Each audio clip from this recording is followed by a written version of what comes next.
नमस्कार मंडळी, विधिवत अगदी पारंपरिक पद्धतीने घटस्थापना कशी करायची ते मी तुम्हाला आज सांगते आहे। सर्वात प्रथम तर आपले जे काही देवाऱ्यामध्ये देव असतात ना, ते सगळे देव स्वच्छ उजळून घ्यायचे।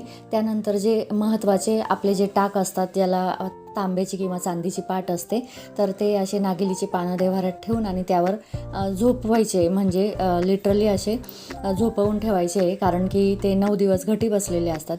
आणि हे टाक सोडून बाकीच्या ज्या काही मूर्त्या आहेत आपल्या देवाऱ्यामध्ये त्या मात्र नागिलीच्या पानावर ठेवायचे नाही।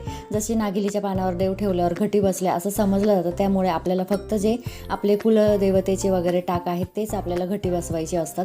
त्यानंतर मस्त अशी शेतातून माती आणायची, काळी किंवा लाल कुठलीही माती तुम्ही आणू शकता।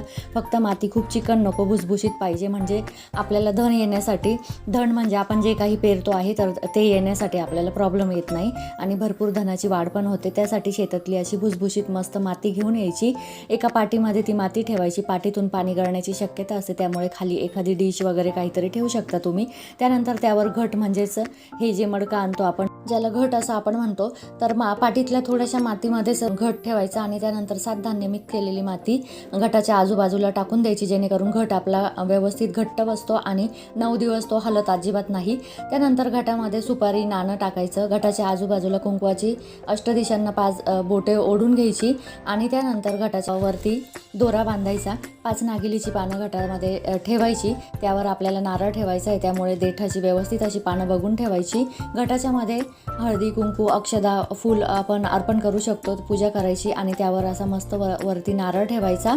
आणि नारळ ठेवल्यानंतर तुम्हाला जी काही सजावट करायची आहे, म्हणजे तुम्ही मुखवटा वगैरे जे काही लावायचं असेल ते सगळं लावू शकता।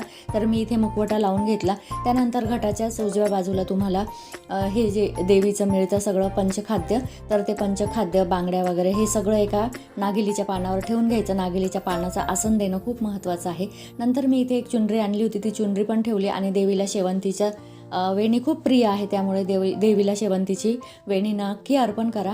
नंतर आपल्या विधिवत देवांची पण पूजा करून घ्यायची। हे देव आपल्याला 9 दिवस हलवायचे नाही आहेत, त्याच्यामुळे याची फुलं तुम्ही चेंज करू शकता, पण देव मात्र हलवायचे नाही। आता माझी बघू शकता तुम्ही, सगळी पूजा व्यवस्थित झाली, मंगल कलश वगैरे सगळं।